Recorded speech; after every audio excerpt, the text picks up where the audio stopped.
Dan in here. Bam, there he is. What's going on, brother? And what is happening? I got to put my old man glasses on tonight because I'm reading from my phone because I'm sitting in a freaking hotel. So, what is up, everybody? We're missing the lovely Angery this evening. He's ghosted everybody. Sue's heart is broken, but his boyfriend is not returning his calls. But we got T, we got Sue, and we got Dan Nowak in the house tonight. What's up, Dan?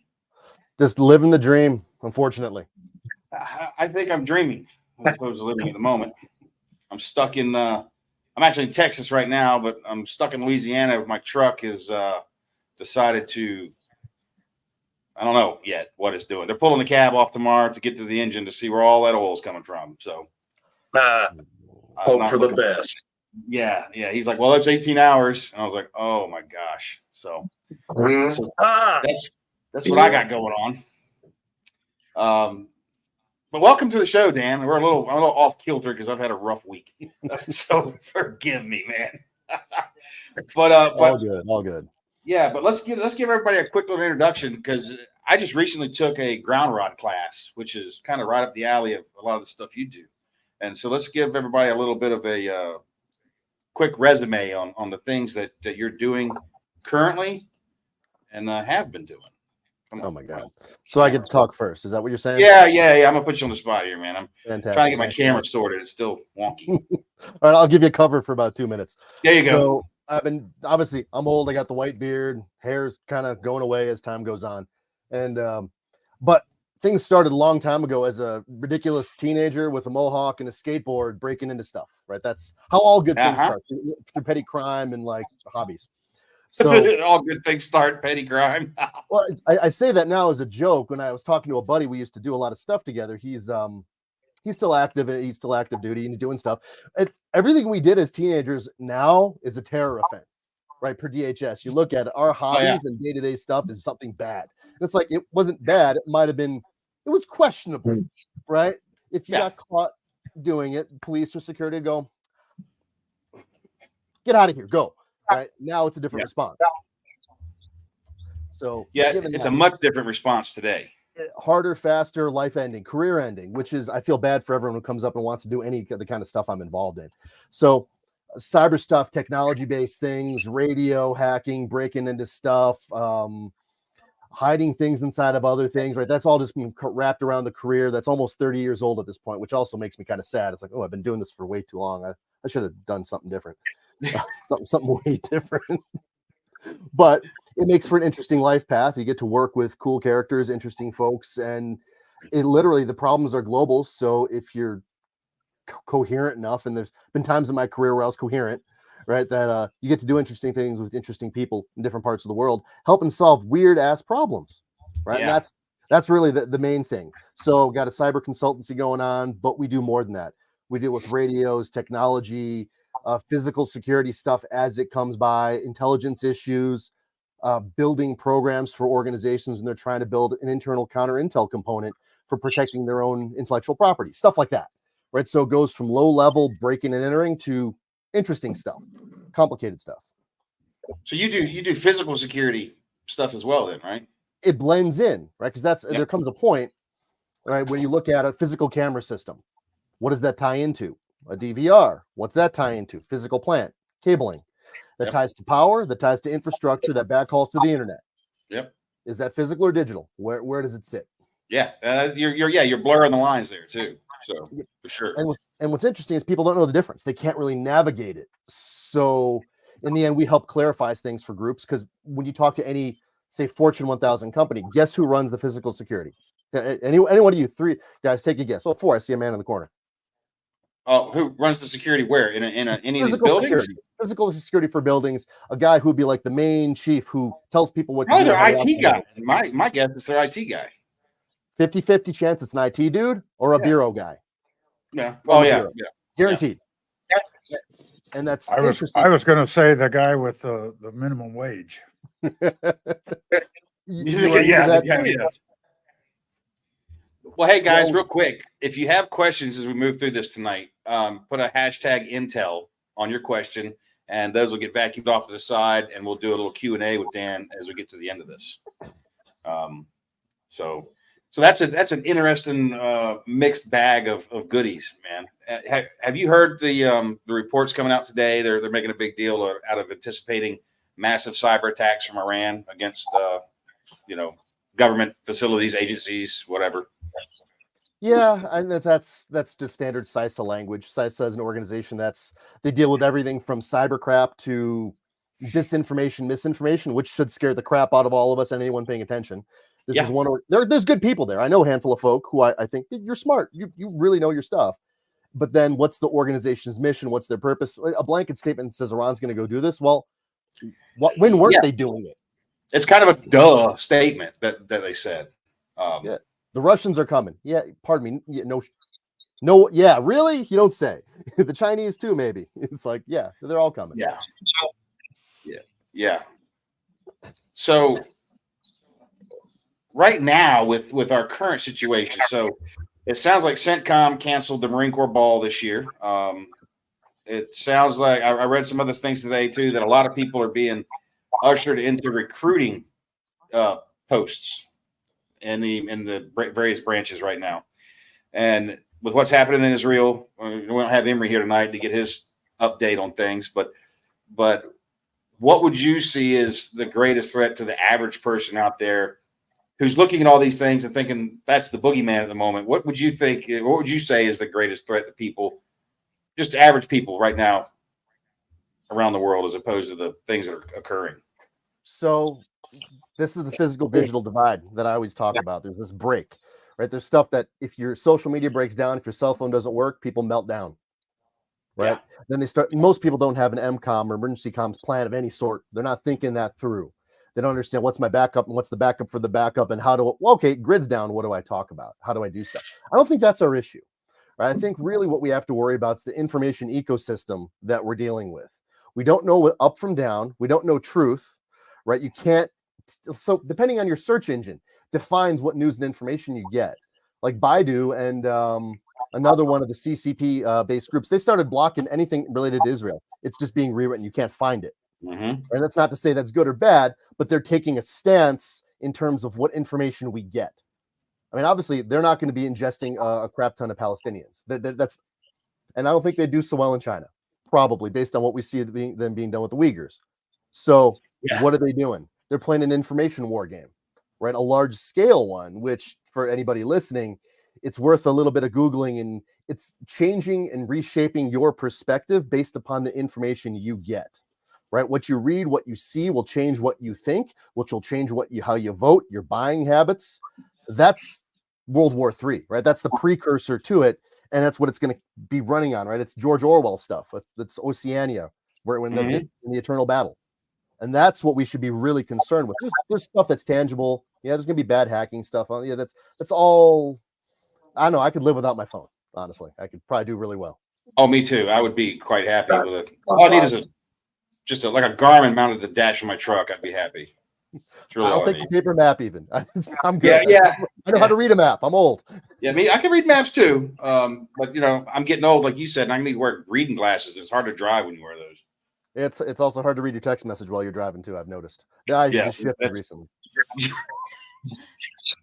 Yeah, I noticed that while you're driving, just close one eye. Close one eye while you're driving. Okay.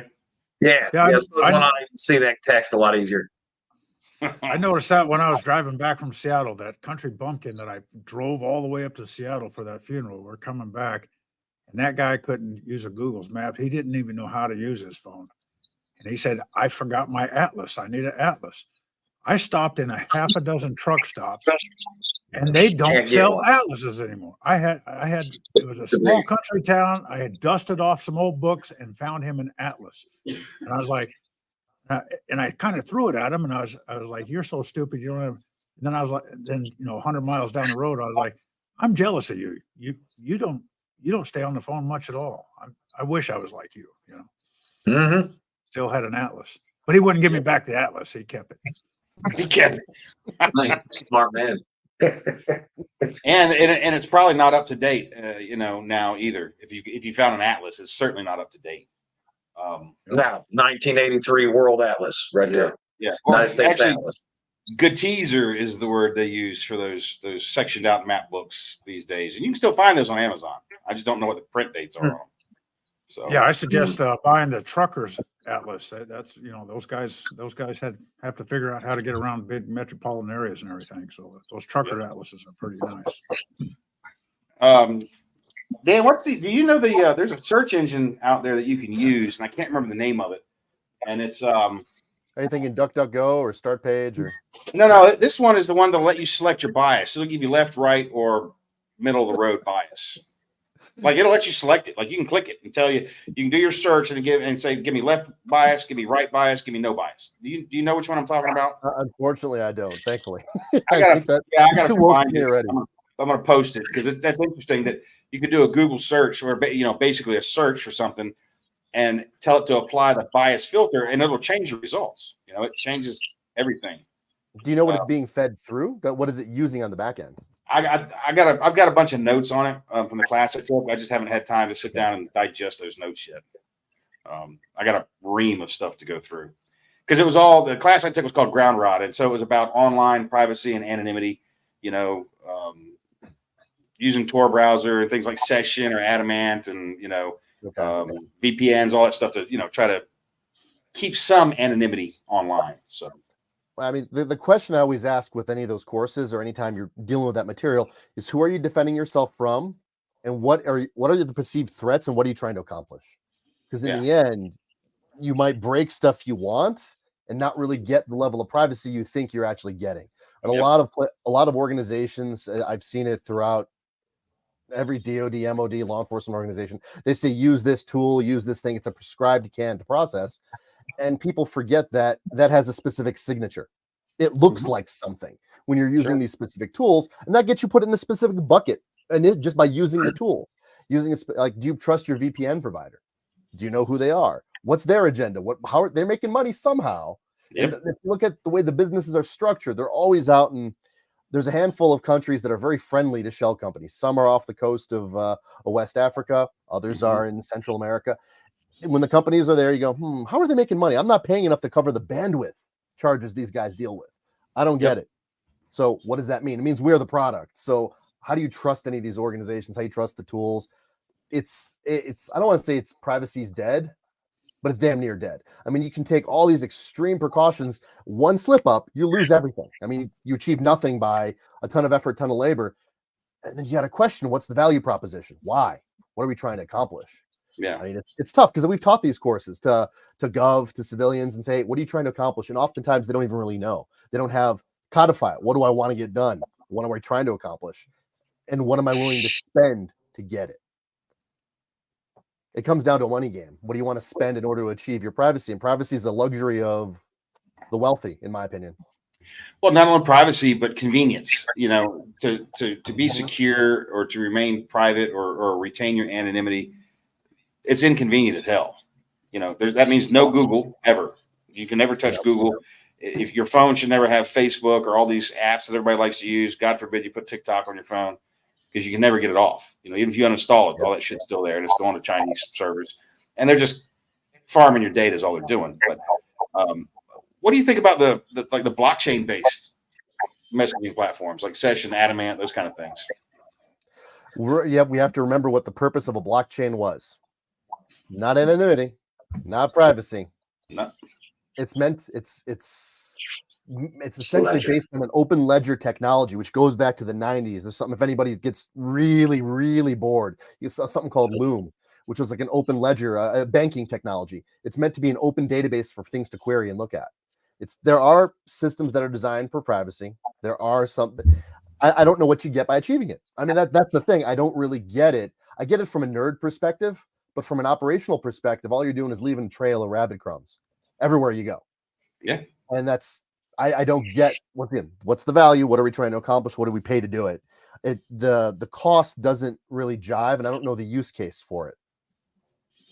I mean, there's ways of applying blockchain technology in a pseudo-anonymous way. There's Pirate Coin, there's Monero from a purely financial perspective versus Bitcoin.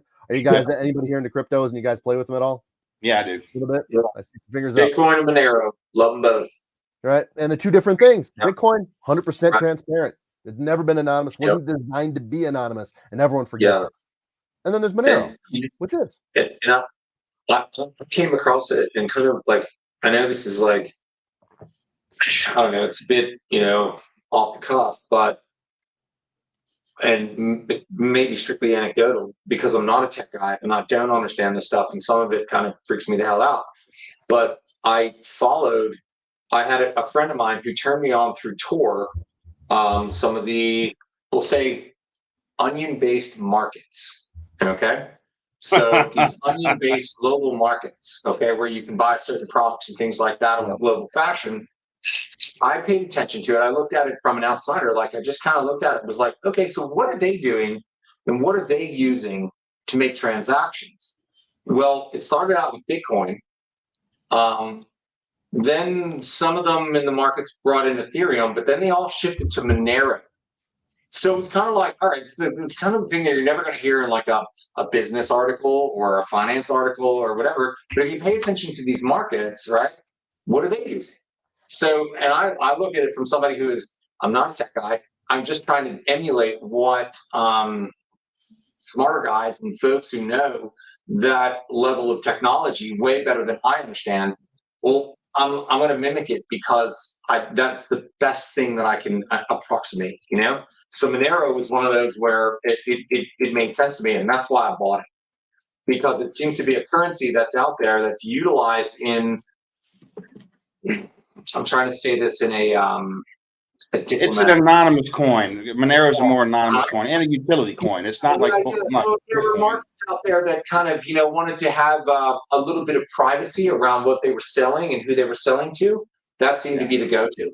So it made sense to me. Like, I should own some of that. But don't forget, things were done before with mixers. Have you heard of a term called mixer? Yeah. And the good mixers were impenetrable to anybody investigating them. I did a class for I'll say a global law enforcement group, explaining to them what mixers are, what this stupid thing is back in 2016. Hey guys, you're gonna have problems because you don't understand this, and this. And the only issue I have with mixers is that you don't know what you're funding because they take a cut, and it's safe to assume you're funding trafficking, something bad, typically. Well, and two, there's a lot of trust involved in those because you're basically giving them your money and hoping they give it back to you when you're running through those. So let me put it in a different way. Yeah, so there's guaranteed to be a trust issue, but if somebody breaks the rules of conduct, what happens to the criminal operation?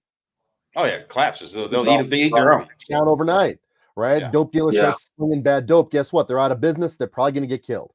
Yeah. Same thing, even more so on the internet because those reviews are persistent. That community's small, so it's because in the end, when you're playing on the services on the Tor side, all the different onion services, you always have to wonder who's on the other side of things, right? Who has the resources to put things up? Who's going to maintain them? Who puts up at least? I'm gonna throw a bad number out so that everyone hears this. It's not quite right, but there's an assumption in the community that at least 71% of all Tor exit nodes are compromised, which means the outgoing traffic is visible to whoever's pumping stuff through it. Yeah, it's always the on-ramp, off-ramp that gets you for Tor. That's where they get same thing in physical life, right? Transition zones, they're dangerous. Yep. Right. Intersections, leaving a bank, that's when you get hit, going to an ATM. Yeah. Life, I mean, it's the physical, digital. It's all the same. It just has different parallels, right? So if you can't trust your system, Tor is cool for some stuff. For doing transactions online, I question the sanity of it for some folks. I've seen interesting large transactions, but I wouldn't expose any of my banking information to the Tor browser ever. Because in the end, our friendly DOJ they like to weaponize vulnerabilities found in that Tor browser, and then they hit you. Right, if you're live and active. Didn't the feds create Tor in the first place? Wasn't that their baby? I mean, do you consider ONI the feds, right? Naval Intel? Maybe? Yeah. Okay. That's what I'm saying. That's their baby. They made it. They made it. But remember what most of federal use of Tor is for. It's for operatives overseas communicating. Yep. So is it a good thing? Is it a bad thing? That's where these debates get really ridiculous for folks who don't know the history or they don't understand why teams are taught to use it, right? Use this thing. This is how you get your Department of State email. Okay, that's a good idea. here's your Tails drive, and this is how you do it. So Tails, it's like, okay, but then the moment you get online with Tor, everyone knows you're running Tor off that node. Yes. Right. You like people want to use these cool, like the Eric Prince phone. I'm getting so many questions about that stupid thing. Right. It's going to have a unique fingerprint on the cell network. And everyone knows Eric Prince is releasing a really cool cell phone that's like anonymous and ninja stuff, and it's really, really neat and sneaky. It's essentially Android stripped down, running graphene plus a store that his people built. Yeah. I mean, why trust it? I would trust it less than I would graphene plus some other junk that's at least not tied to a store that could be usurped, right? You don't want to go after an easy target or create a comm system that's based on an easy target. So yeah, if you're buying off the shelf stuff, somebody had to make it. I meant somebody wrote the code other than you, and what's in it. A cell phone is two parts, right? It's a radio and a software part, like a computer. The radio, there's a limited amount of those radios that talk to the cell network out there. Right? That gets into nerdy stuff, but there's only literally a handful, maybe handful plus one of unique devices that can do it. So that means the code base is similar, which means you find a way to hack or attack any one of those 6. You own any cell phone. What do you get? Who are you worried about attacking you? How much are you willing to pay to be secure? Most people don't want to pay much. They want it free or cheap. So it's kind of a dead end discussion. And it's never free or cheap, because in the end, it makes you the product. Bingo. You're being sold in one way, shape, or form. Yeah. So in your professional capacities doing this stuff, I know you've worked for like Fortune 500s and 100s and things. Have you seen anyone implement any level of privacy anonymity that worked? That potentially showed success? So corporate America, let me think of how to phrase this properly. It's complicated. In general, they don't care about this stuff unless they have a special team that does investigations. And then that team needs the ability to do stuff on a pseudo-anonymous capacity. They buy some prefabricated tools. I'm not going to give brand names because I'm not pushing business to any of those guys. There's a handful of companies that create tools that enable anonymous browsing or session-resistant browsing. They're all expensive. I question, once again, how good they are, because typically the devil's in the details. You have to buy anonymous internet connections, right? How do you deal with your inventory of your computers if you're trying to keep things anonymous? You buy your Dell or whatever it is. It's going to have a unique serial number. So you have to buy that through a cutout, right? So we see big companies trying to do the same spook stuff our 3-letter and 4-letter agencies do, but they don't have the mechanisms, the procurement mechanisms, the ability to route things through anonymized shell companies. It goes against their corporate policy. It goes against their SEC filings. Yeah. So you're not going to see them do it really well or effectively. You're going to see them do partial stuff. Where you also see it with those groups is with red teams. Are y'all familiar with what a red team is? Oh, yeah. Okay, a group that breaks into something to prove they can. Yep. Like language is kind of perverse in corporate America because you're given a rules of engagement, right? There's no row in the real world, but in corporate America, your contract is. It's very structured, very rigid, very hard lateral and horizontal boundaries. So you're kind of stuck doing things by the book. Those teams often need that anonymity privacy stuff in order to do the research or to figure out, like the good guys need access to figure out how the bad guys are coming after them. That falls under threat intelligence, and what lives inside of defense and intel land is being replicated in corporate America, just kind of poorly. The guys are doing their best, and then you have folks who roll out of whatever world they're from, some special guy doing special things. They want the same cool access they had back in the old days. Yeah. Sorry, you don't get that. Yeah. You don't have title authority. You can't do X, Y, and Z anymore. So you see it, but you don't see it well. Financials try to do it. I'd say the closer you get to Fortune 1, it's more common to have that tech stack in place, where it's like sneaky stuff, anonymous stuff, privacy stuff. But even then, it's a big ass company. They're going to do things, well, just like government. They're going to do things dumb. It's not their fault. Yeah. It's who they are. It also comes down to personnel. Then you can put all the SOPs in place and buy all the cool guy gear, and then some moron connects to a McDonald's Wi-Fi someplace or plugs a thumb drive into it that's unsecure, and he's just compromised everything. So it comes back down to people and that convenience factor. And our culture. Our culture doesn't understand what bad guys do. Right? We have an open trust society. I mean, in the end, we don't have bars on our windows. I've had bars. I lived in crappy places. So I've had bars on my windows and gates and lived with helicopters and shooting outside all the time. That's really awesome. I don't have that anymore. But except in those places where that's a low trust society, you can walk up to somebody's door. The door of the building is made of, I'm sure Emery's talked about this. The old world, it's concrete, it's masonry, it's hard. Yeah.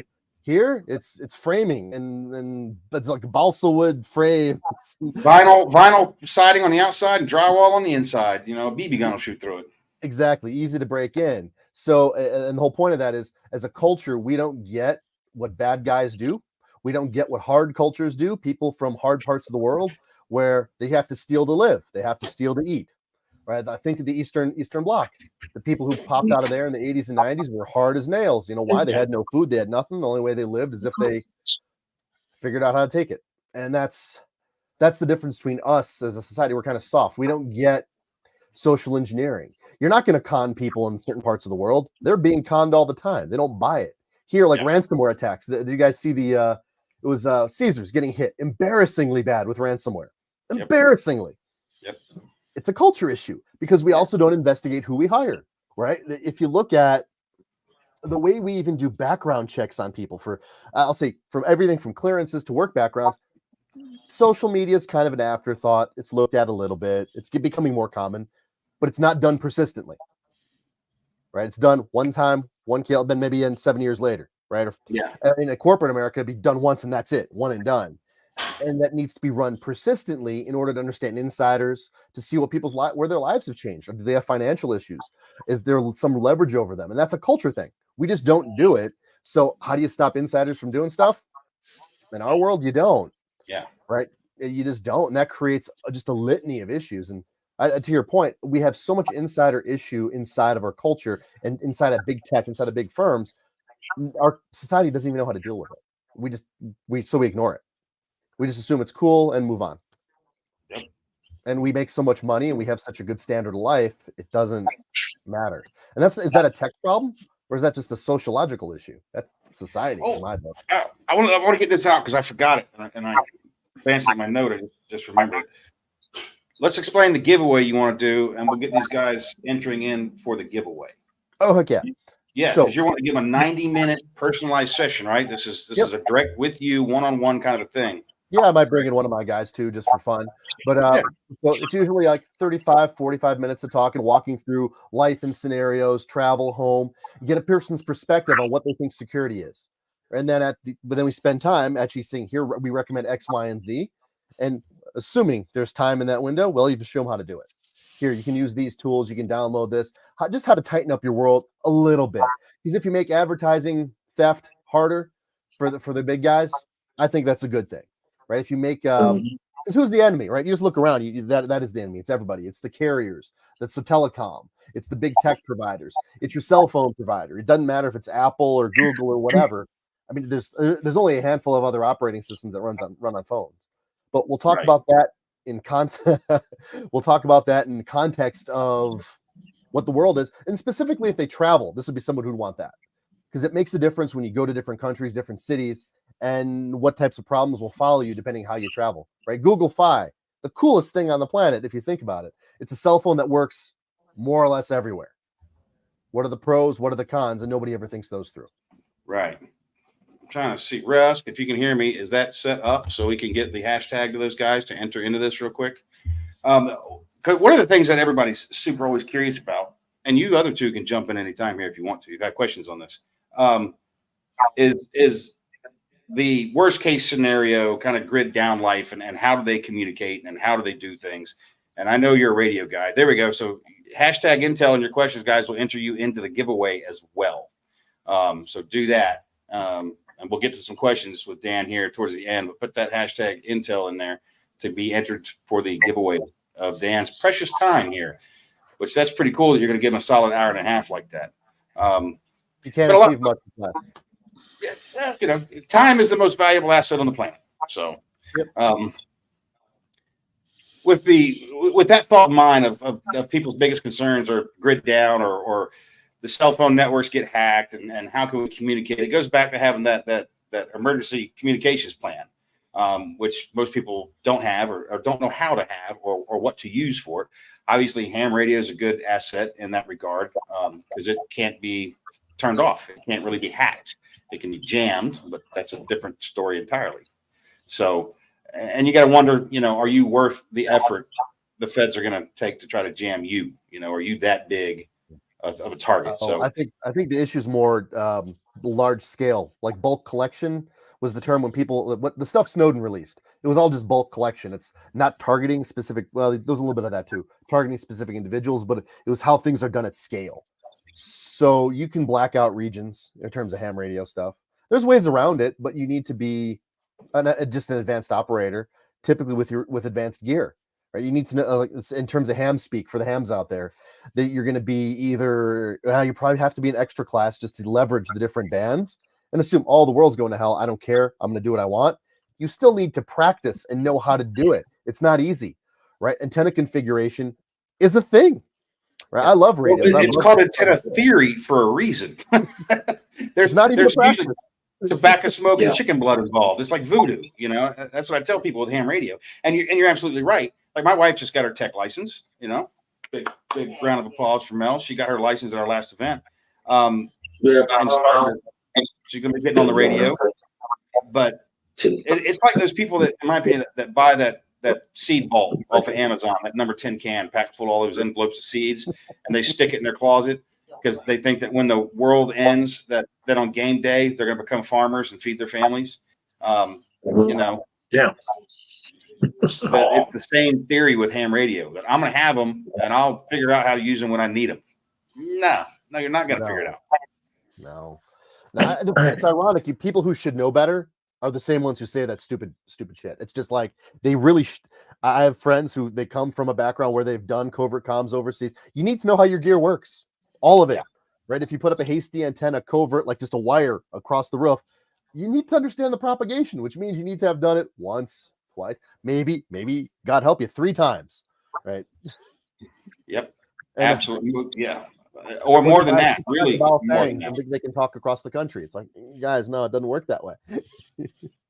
Yeah, we're gonna run a quick little break here because guys, we have the On the Rocks after show where we can talk a little more freely because we run that on Rumble, and we're just gonna do a quick one for that, and we'll be right back with you. The First Amendment says freedom of speech. It doesn't say unless it hurts somebody's feelings. Haven't had enough yet? Stick around for the after show. Bolder, grittier, angrier. On the Rocks with Angry American and the Gang is coming up next. I love our voice guy. He's awesome. A guy, pretty good dude. Hell of a voice. Yep. And I have the look of I was texting with one of the fans here, and she said I look like an old hippie, and I said no, I'm going for the G.I. Joe look of the '60s. What do you think? Yeah, you got it rocking. You need a little just for men. That little just for men shit'll make you look just like him. Yeah, clean it right up. Make you look like Angery, for that matter. Look like Angery. I keep it short.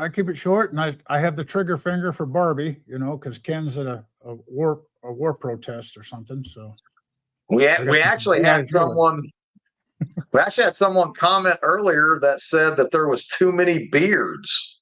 Yeah. Too many beards on this show. And left. I was like, what? Said that and then left. I don't understand this. There's too many beards and left. Yeah, it said there's just too many beards for this show. And thank you anyway. I've got to go. And that was it. I was like, wow, I've never heard such thing. Too much testosterone for me. Right. Too much toxic masculinity. That's what it is. Cheers to that. So as Chris, a complete idiot, as a complete technology idiot here, what I'm hearing out of this whole conversation that we've been having is that to be safe, I literally have to throw every single electronic device that I own, just bust it up and burn it. I mean, is that where we're at in the Well, you world? got to ask yourself, what are you trying to be safe from? Right, Dan? That's the question. What are you trying to be safe? It turns into lawyer speak. I mean, that's that people bitch me all the time. Blah blah blah. You sound like a lawyer. Because the answer is always it depends. Mm-hmm. What are you trying to accomplish? What level of risk are you willing to take? And who are you trying to defend yourself from? Right? You want to hide from the NSA? Good luck. All right. If you want to hide from your local law enforcement, well, I mean that's easy. That's not very hard. Typically not very hard. But hide what? Right. And that's the biggest thing. Not very bright anyway. Your phone, right? Your email, because it's all this digital crap that we have. Pen and paper. Oh, is that you're waving the phone? I can't tell. I just said, yeah, it's my phone. This is just a beacon. That's all this is. It's a beacon. You know, yep, it's always transmitting. And there's stuff that we could even go into in a probably different session or the private session. But so I got I'm looking at my desk. There's 6 phones facing me. They all do different stuff. They all have different purposes. Yep. Right. And who's going to invest in that unless it's part of their life and their career? Nobody. Do you run like a TAC phone that's never had a SIM card in it? That's a Wi-Fi only sort of deal.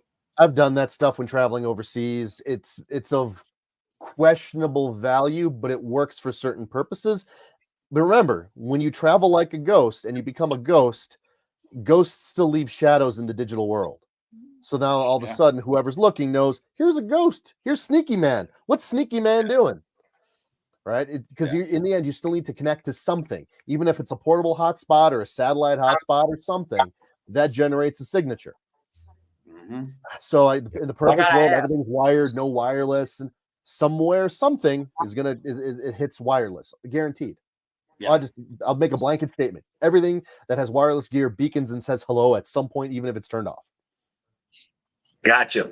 I mean, that answers kind of my question. I'm curious about this whole Wi-Fi vacuum I got driving around the house here. I mean, that's it's mapping out the whole place, isn't it? Yes, I got a Bluetooth cup.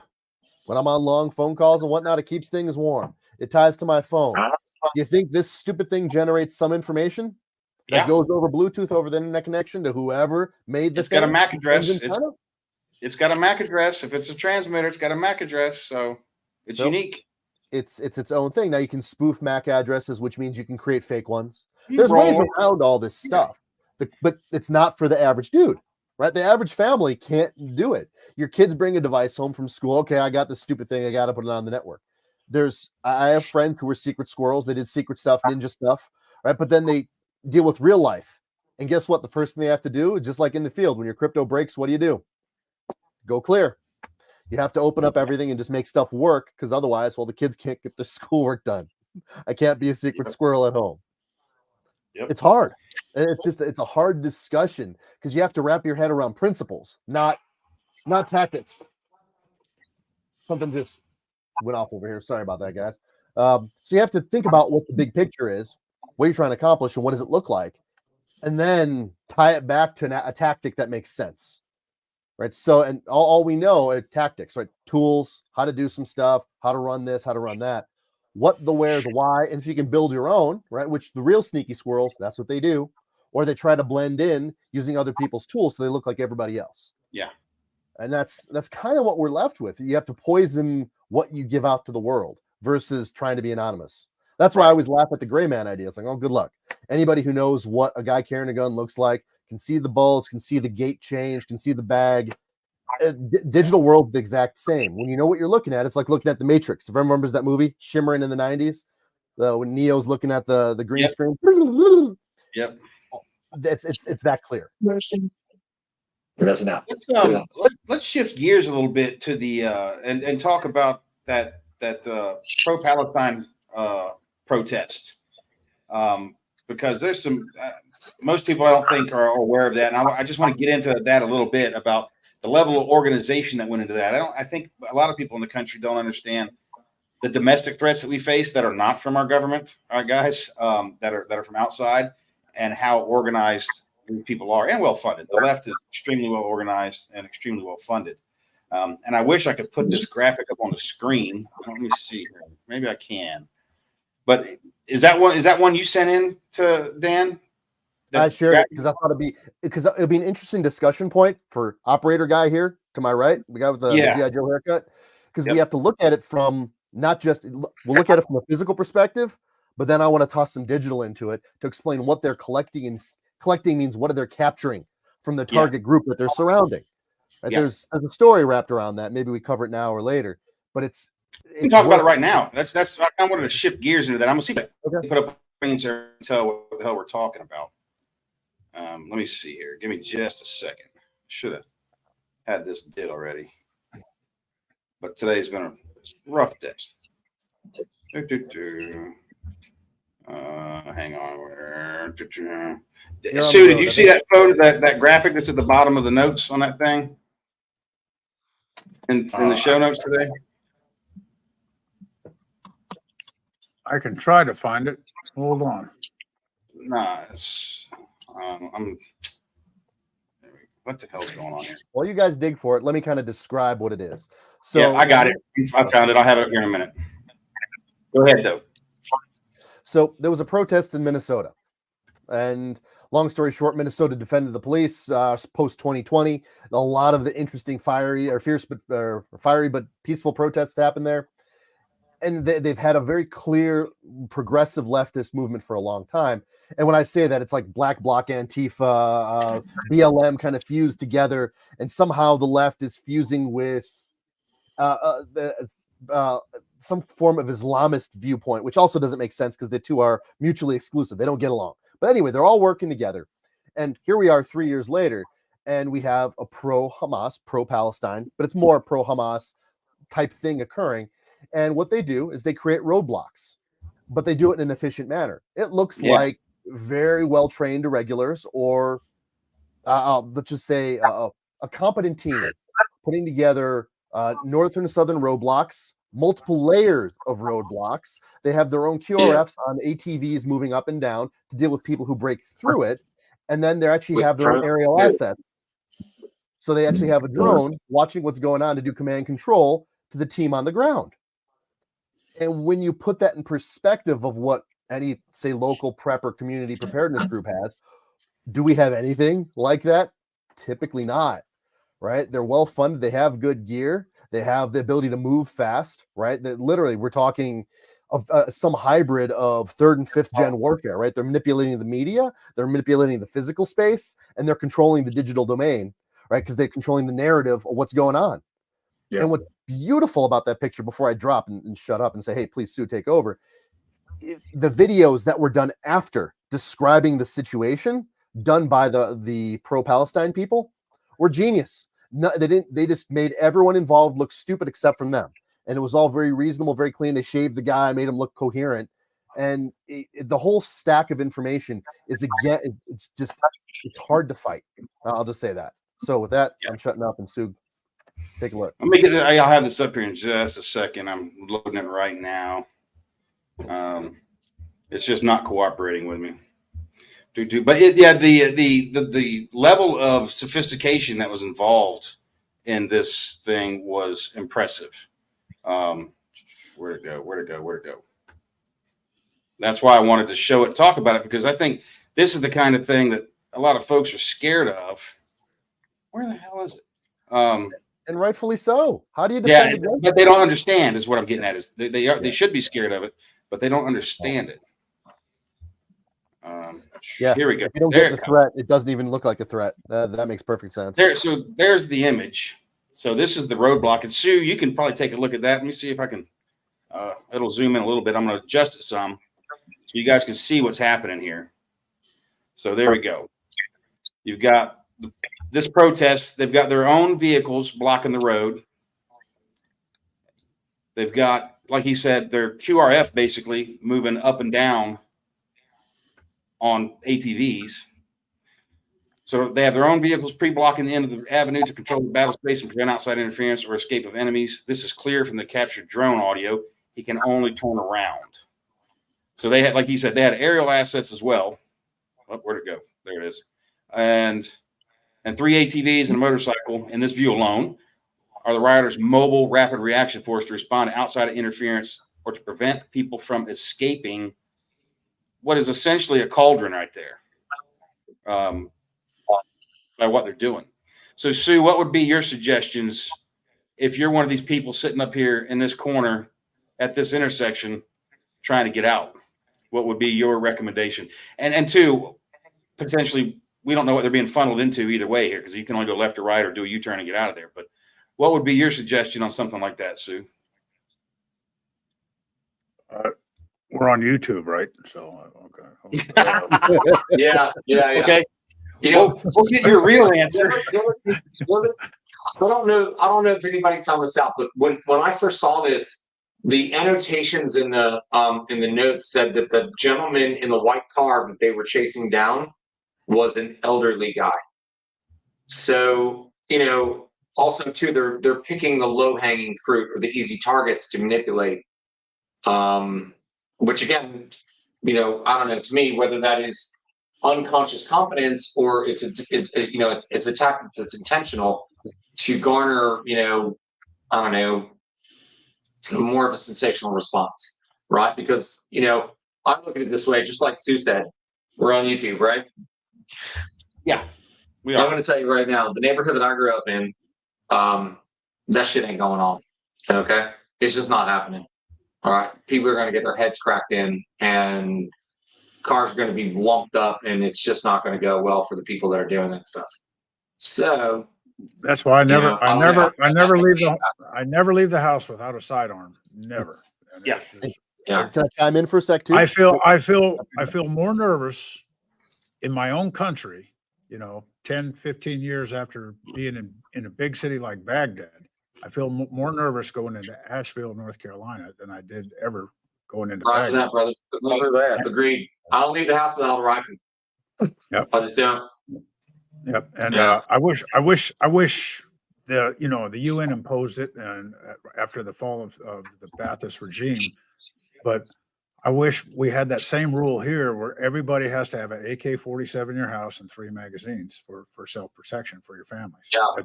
That should just be a rule for if Great. you don't have Great. one, you should get fined for not having one. That's just that simple. Well, we can look at what happened on the 7th in Israel the same way. Those people were trapped in their homes. Yeah, every house has a safe room, but most of them did not have a way to defend themselves.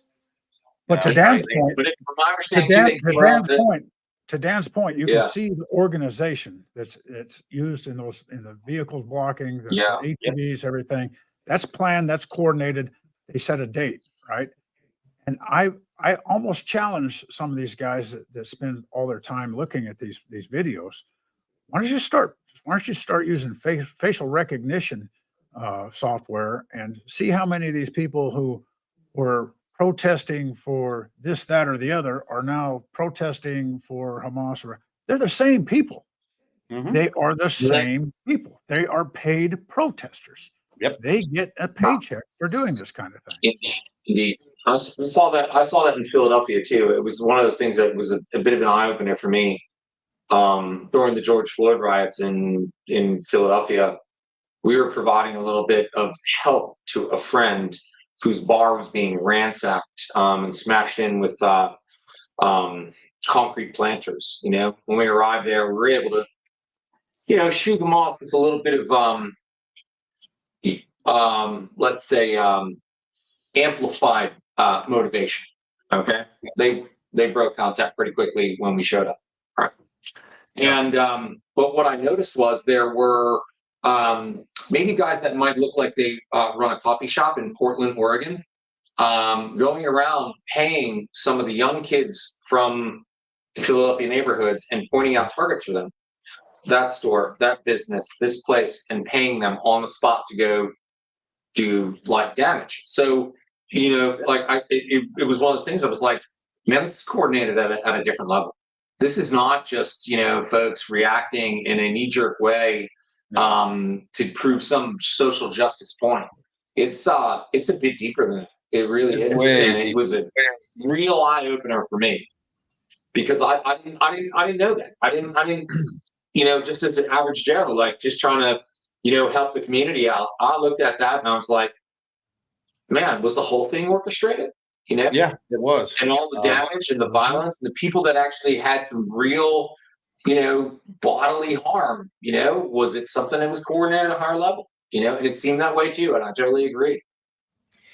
We're gonna run another quick little promo, and when we come back, we're gonna do some questions for Dan from the viewers here. So we're gonna do this real quick. We're right back. As we all know, shadow banning is a real thing, and I know it affects me greatly. One of the things we're doing to get around that is the new website has a sign up where you can get the newsletter. I highly recommend you go over and do that because you're not getting notifications from all the platforms. Even Patreon's not sending out notifications. But if you get on the mailing list, you'll get the newsletter and any important updates. I'm not going to spam you with a bunch of email. I'm damn sure not going to sell your email address. You don't have to worry about that kind of thing. But it's a way that you'll be able to keep up with what's going on. Because too many people are saying, hey, I didn't get the notification for this. I didn't know you're doing that. That's because social media hates me and they're not sending stuff out. So hit the link down below, sign up to the mailing list. You'll get the weekly newsletter and the updates that come out periodically. But if you want to stay connected, it's the best way to do it. Hit the link below and you guys know the drill.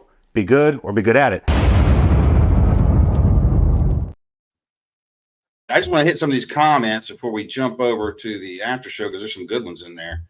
And so, like Patrick here, ever heard of the Alfred app? I'm sure you know what he's talking about.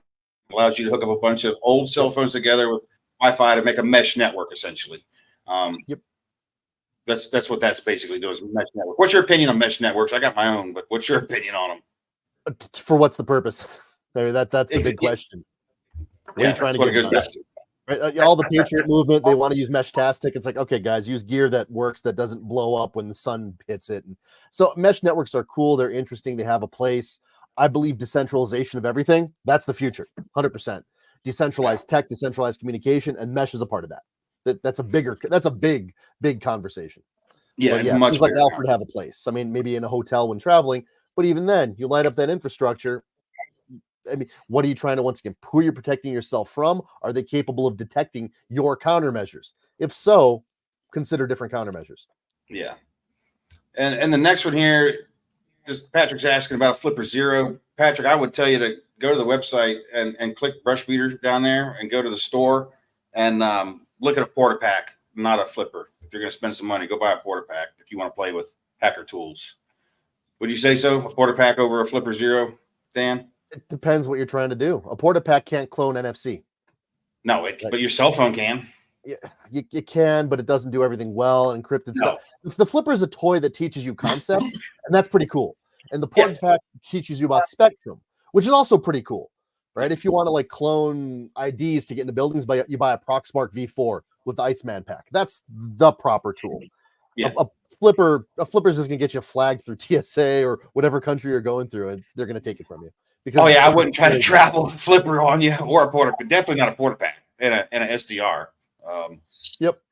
So, Dan, how likely do you think the chances of major cyber attacks on financial institutions are? Define cyber attack, right? Every major financial's undergoing them persistently. The real question is, are they going to take down SWIFT? Are they going to take down ATMs? Or are they going to manipulate data on the inside? What scares you more? Manipulation of data? That scares the living crap out of me. That's real, right? That's the mix of it's information ops, right? It's sabotage and destruction coupled with hacking. Just shutting stuff down, we recover. If you screw stuff up, that can screw things up over years. Yeah, and that's almost impossible to recover from. Absolutely. Here's another one. Texas Leah asking, should I get one phone for personal business and a separate phone for social media, basically? And never the two should meet. And if you can do that and you can afford to do it, and I would, yes, 100%. Yep. I have friends who are media personalities. They're famous that they have to split everything up. And there's ways to go well beyond that would offer you a lot more security too.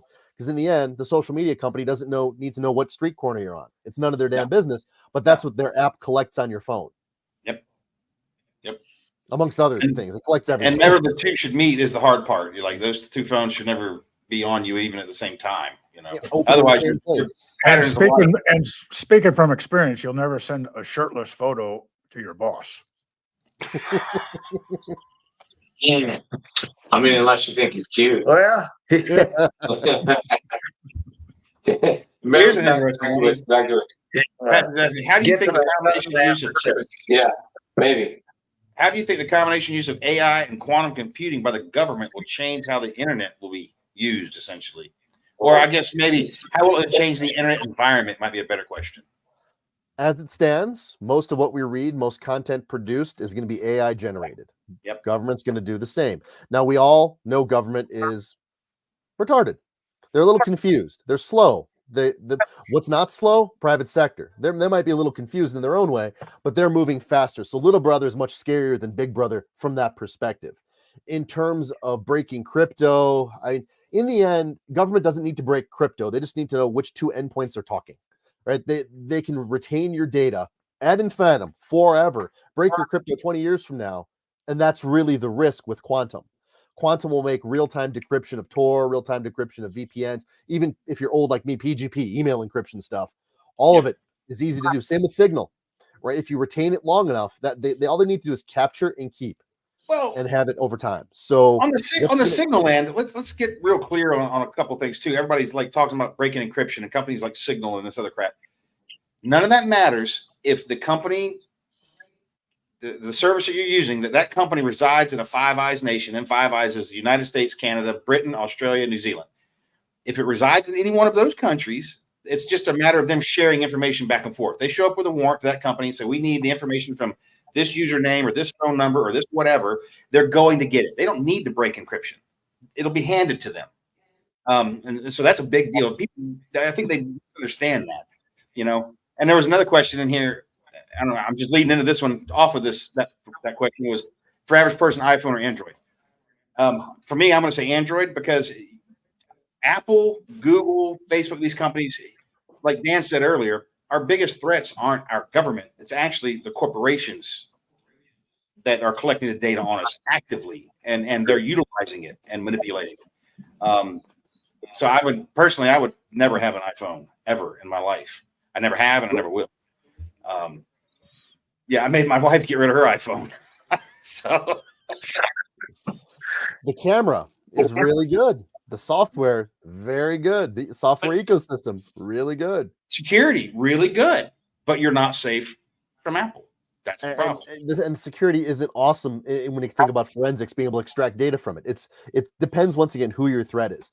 And if you like Android, use Android. If you want to be a privacy conscious person, you buy a Pixel, you install Graphene, you pay someone to install Graphene for you, show you how to use it. It's not easy. It's not fun. It's not smooth, but it works. All the ad stuff is gone. And so most of the marketing and DS that you get hammered with, just gone immediately. Yep. Which, I mean, that's a reasonable option if you can handle it and have a reason to do it. That's the thing. People got to understand that those phones, all the apps are sandboxed. No app can see any other app unless you specifically enable that. And that goes back to that convenience factor. Like you're saying, they're not as convenient to use. They're not as easy to use. And people like convenience. They like being able to have their iPhone, and when they're on their MacBook, they can see their text messages, and all that stuff crosses over back and forth. People like that. They think that's super cool. But when you start trying to move into the more security, privacy kind of a world, all that goes away and things get a lot harder to do, It becomes more difficult. There is no easy button. No, there is no easy button. This is a good one. Winston Smith here says, I recently got my ham technician license and I'm learning as I go. What can you recommend I do to be best prepared using ham radio? Use it. That's what you can do. Use it. Key that mic. Get on nets, program your local repeaters in, keep your radio in your car when you're driving to and from work, and get on there with those ratchet jaws that like to talk about what kind of radio they're talking to you on, just to get time on the mic. You think so, Dan? Because most people have that mic right. They don't want to talk. People get the technician and they get bored real quick because it's boring, honestly. Yeah. But so my first thing is go get your general. Study, just get the general. If you can get the extra, get the extra. Do it all in a block really fast over the course of a couple months. Play with DMR. That's digital radio. That is incredibly powerful. I mean, you can literally push to talk off a radio and talk to a friend overseas, right? It's through the internet or through repeaters that are internet connected, but it's still radio technology. Learn how to manipulate spectrum. Learn how to play with radio. Buy an SDR, even if it's just listen only, right? RTL SDR, or just the stupid little new elect $30 thing off Amazon. You start learning how things work. If you get the principles, then you'll be able to manipulate the system. And that's what ham radio is about. It's about learning and playing. Yeah. Absolutely. And conveniently enough, we on Monday nights, 8 p.m. Eastern, we do a DMR net stunt knocker on the TGIF network. So that's one way to jump in. If you've got a radio, get a DMR, get it set up for DMR. If it's capable, and if not, get you one. They're cheap. You can get them for under $100, just about in some places, and you can be on the DMR nets, or you can get an SDR. Have an SDR radio to do the same thing. So, we're running up against the clock here, and I want to do the giveaway. So let's do that real quick. Russ, you want to roll our giveaway? Let's select our winner for 90 solid minutes. That's a really cool giveaway, man. Like, that's solid. Let me see here. There we go. I love this thing because it does it by itself. There's no fudge in this one. It's on an iPhone. It's on an iPhone. Oh, there you go, Winston Smith. All right. How perfect is that? You're the last question, and you win. Shoot your info over to russ@angryamerican.com, and we will get you two hooked up together to get that done. Heck yeah. There you guys go, right there. And T, you got anything you want to close out with before we jump over? We can talk about all this other shit we couldn't talk about here in a few minutes. Yeah. I mean, really, it's a scary world. And mainly because I think I'm just a technology dunce. That's what it is. I definitely need to get to up my game a little bit. That and never argue with Dan on anything because he's just going to ask you a question every time. Your response is like my standard response when I get asked stuff like, what should I have in my pack or what ruck should I buy? I'm like, well, that depends. Yeah. It all depends. Yeah. Well, the truth. Can I add something as the guy at the back of the bar over here? I just want to say thank you to Dan, too, because this topic literally makes my butt pucker, right? Because it's one of those things that is a gaping hole in my knowledge base, and I don't understand it, and that's ultimately the reason why it creates fear for me and not understanding. So to come across somebody who has knowledge on that level that can at any point or whatever you share, I just want to say it's greatly received and thank you. My pleasure. It's a fun conversation. Yeah, and then you got to come out ready, so I'll make you all faster, bro. Yeah, and we'll have you on again, Dan, to dive into some of these topics a little more directly and a little deeper because I know we're gonna get a bunch of questions out of this. So Sue, what do you got for us, man? I'm not scared of Dan. I know where you live, Dan. And you're welcome here, so it's okay. Yeah. Well, just get my bedroom ready because I just took a trip 6,000 miles up to Seattle and back to North Carolina. Oh. And I did a lot of observation on my trip, and the world has changed, guys. Our country has changed, and yes, it has. Agreed. Many of us who think we have common sense, it's not as common out there anymore, and we don't really fit in, whether it's Seattle or Portland or Phoenix, or it's just we kind of stand out, and I'm really in fear for our next generation. And of course, I harp on my kids all the time, and I'm sure they're tired of my preaching, but they're starting to see it. They're starting to see it. I mean, this whole thing that's going on all over the world right now. This goes back to the Democratic Party being the Confederates. They were the Confederates, and I still am on the belief that they're out to destroy the Constitution, no matter what. So, just like Dan pointed out in that picture, it's all organized. None of this is spontaneous. None of this is instant anger. This is something they've been working on for generations, for decades, and it's coming. Think about it. We have this stuff going on in Israel where Hamas, attacked Israel directly, butchered Israeli civilians. And what does Kamala Harris come out with today? But the new plan to combat Islamophobia in our country. Everything's planned. None of this stuff happens by accident, guys. So just understand that first. And like Dan said earlier, most of the stuff you read these days, it's going to be AI generated. And it's sad that we live in a time in a country where we can't believe anything that we hear, read, or almost even see anymore. Everything is propaganda from one side or the other. You're getting somebody else's take. And it's getting harder to do your own research because they're controlling that now. So, you don't have the levers of knowledge anymore, which is the even scarier part, because you're not going to know what's actually real and what's not.